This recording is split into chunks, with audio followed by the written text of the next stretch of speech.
Hello दोस्तों, आज हम पढ़ेंगे बीसीए कोर्स के फंडामेंटल ऑफ कंप्यूटर के यूनिट नंबर 5, जिसका टॉपिक है इंटरनेट।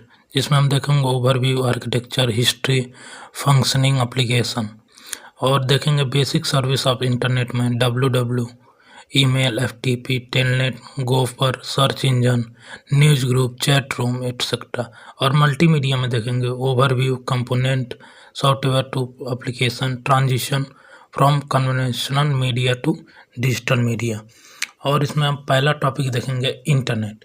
इंटरनेट क्या होता है? इंटरनेट आप लोग बचपन से ही सुनते आते होंगे कि एक बहुत बड़ा नेटवर्क होता है जिससे दुनिया भर के कंप्यूटर आपस में जोड़ते हैं। इंटरनेट को ऐसे समझ सकते हैं जैसे एक जाल हो और जिसमें सारे कंप्यूटर जुड़े हों। इसके कुछ ओवरव्यू हैं इंटरनेट के बारे में। और अगला टॉपिक हम देखेंगे आर्किटेक्चर ऑफ इंटरनेट। इंटरनेट का आर्किटेक्चर क्या होता है और ये इंटरनेट काम कैसे करता है। इंटरनेट के मुख्य 3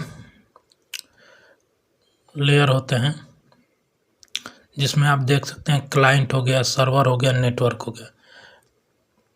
क्लाइंट क्या काम करता है? क्लाइंट जैसे हम लोग हैं जो किसी भी वेबसाइट पे रिक्वेस्ट करते हैं, और सर्वर वो हो गया जहाँ से आपको रिस्पांस मिलता है, और नेटवर्क एक होता है जिसके द्वारा दोनों क्लाइंट और सर्वर कनेक्ट होते हैं। History of internet. इंटरनेट का हिस्ट्री देख सकते हैं, जो ओरिजिनेट हुआ था 1960 से as ARPANET for electric communication के लिए यूज हुआ था। फिर उसके बाद email was sent, first email was sent 1971 में। फिर उसके बाद आया 1983 में TCP/IP प्रोटोकॉल। फिर लेट 1980-1990 में आया WWW वर्ल्ड वाइड वेब। फिर इंट्रोडक्शन हुआ ग्राफिकल वेब ब्राउज़र का 1993 में। फिर उसके बाद 1998 में एक्सपेंशन विद गूगल हुआ, mobile internet, cloud computing and social media. फिर अगला हम टॉपिक देखेंगे फंक्शनिंग ऑफ इंटरनेट। इंटरनेट कैसे काम करता है? आप किसी वेबसाइट पे जैसे कि आप www.google.com सर्च करते हैं तो कंप्यूटर DNS सर्वर से उस एड्रेस का पता पूछता है, फिर वहाँ से रिक्वेस्ट करके वेबसाइट पे सर्च करता है, फिर सर्वर से डेटा उठाकर क्लाइंट को दिखा देता है। ऐसे ही इसका फंक्शनिंग होता है। फिर एप्लीकेशन देख लेंगे, इंटरनेट का एप्लीकेशन क्या क्या होता है। इंटरनेट के एप्लीकेशन बहुत सारे होते हैं, जैसे ईमेल हो गया, चैटिंग हो गया, ऑनलाइन शॉपिंग हो गया, एजुकेशन हो गया, इंटरटेनमेंट हो गया जैसे यूट्यूब, नेटफ्लिक्स, सोशल मीडिया हो गया, ऑनलाइन गेमिंग हो गया। फिर अगला टॉपिक देंगे basic services of internet. Basic services of internet में आपका आ जाता है WW, email, FTP, telnet, gopher, search engine, news group, chat room. पहला हम देखेंगे WWW वर्ल्ड वाइड वेब, इसे कहते हैं। इसका फुल फॉर्म होता है, ये बहुत सारे वेब पेज का कलेक्शन होता है जिसको हम ब्राउज़र के थ्रू एक्सेस कर सकते हैं। जैसे आप क्रोम ब्राउज़र देखे होंगे, वेब ब्राउज़र देखे होंगे, फायरफॉक्स ब्राउज़र देखे होंगे, वैसे ही तरह का होता है जो अलाउ करता है टेक्स्ट, इमेजेस, वीडियो और अदर मल्टीमीडिया बाय हाइपरलिंक, जो आपका लिंक होता है। फिर अगला देखेंगे ईमेल। ईमेल तो आप लोग बहुत यूज किए होंगे, जो कम्युनिकेशन के लिए यूज होता है, एक दूसरे से मैसेज सेंड और रिसीव करने के लिए इलेक्ट्रॉनिक मेल होता है। फिर देखेंगे FTP file transfer protocol. File transfer protocol क्या होता है? ये यूज होता है widely uploading and downloading file from server. Server से कोई भी फाइल को अपलोड करो और डाउनलोड करो, उसके लिए यूज होता है। फिर अगला देखेंगे टेलनेट। टेलनेट बेसिकली वो होता है, जैसे आप देखते हैं रिमोट एक्सेस कहा जाता है, मतलब कोई भी कंप्यूटर को आप कहीं से भी एक्सेस कर सकते हैं थ्रू इंटरनेट, उसी को कहते हैं टेलनेट। और गोफर क्या होता है? गोफर वो होता है एक तरह का इंटरनेट प्रोटोकॉल होता है जो ऑर्गेनाइज किया जाता है इंफॉर्मेशन रिट्रीव करने के लिए। इंफॉर्मेशन रिट्रीव करने के लिए मतलब इंफॉर्मेशन को निकालने के लिए गो पर यूज करते हैं। फिर अगला देखेंगे सर्च इंजन। सर्च इंजन क्या करता है? सर्च इंजन आपके इंफॉर्मेशन को फाइंड करने में हेल्प करता है। जैसे कोई भी क्वेरी हुआ, जैसे आप लोग कोई भी क्रोम पे चले गए, वहाँ पे आप कोई भी चीज़ के बारे में सर्च करें, आपको वहाँ से इंफॉर्मेशन तुरंत मिल जाता है, उसी कहते हैं सर्च इंजन। न्यूज़ ग्रुप का होता है?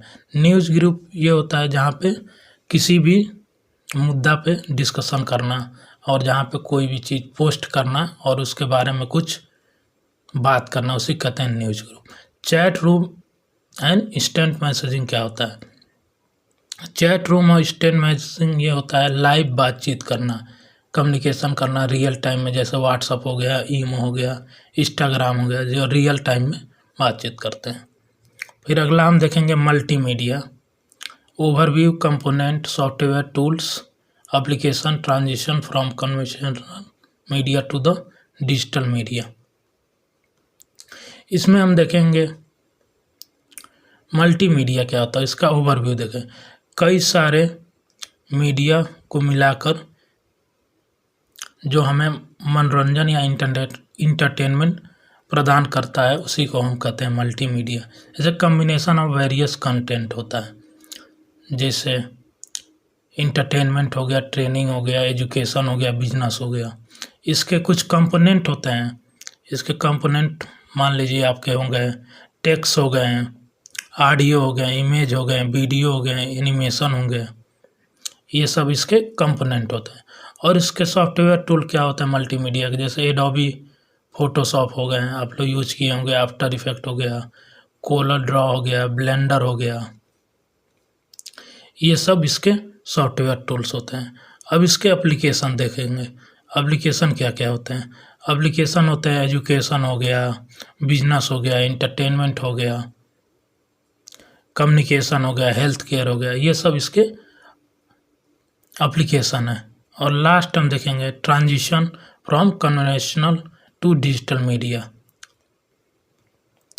ट्रांजिशन कैसे हुआ कन्वेंशनल टू डिजिटल मीडिया?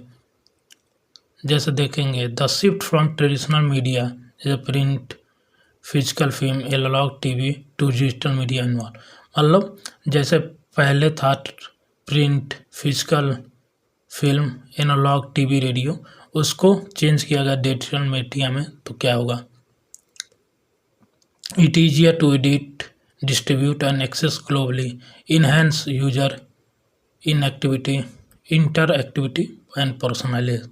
जैसे आपको ये नाम से transition from conventional to digital media, जो कन्वर्ट हो गया है कन्वेंशनल से डिजिटल मीडिया। जैसे पहले रेडियो होता था और आपका टीवी एंटीना हो गया था, अब उसके जगह पे आपका आ गया है यूट्यूब हो गया, नेटफ्लिक्स हो गया, जूम हो गया, ईमेल हो गया, ये सब आ गया है। यही सब ट्रांजिशन हो गया है। यहीं पे आपका ये लास्ट यूनिट ख़त्म होता है फंडामेंटल ऑफ कंप्यूटर का। आपका जो भी टॉपिक ना समझ में आए कमेंट ज़रूर करें, हम कोशिश करेंगे आपको उस टॉपिक को जल्द ही जल्द समझाने की। धन्यवाद।